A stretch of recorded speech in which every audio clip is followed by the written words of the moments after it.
Hey guys, today I'm going to show you how to connect Payoneer with your Shopify store, and this is actually very easy. At first, head over to your Shopify admin, and then at the bottom you see settings, so click on settings. After that, we're going to click on payments. Now you see the first option, payment provider. So let's say we click on choose a provider, and from here you can see that Payoneer checkout native card, and if you don't see this, then you can just search for Payoneer and this should come up. So we click on this one. Now it says connect, and if you don't have it activated, so you're gonna click on this to basically activate it.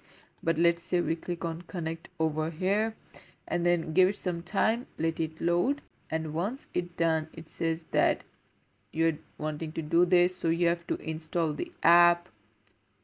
So we're gonna do that very quickly, and then I need to set up. So let's say manage over here, and from there you're gonna click on get started.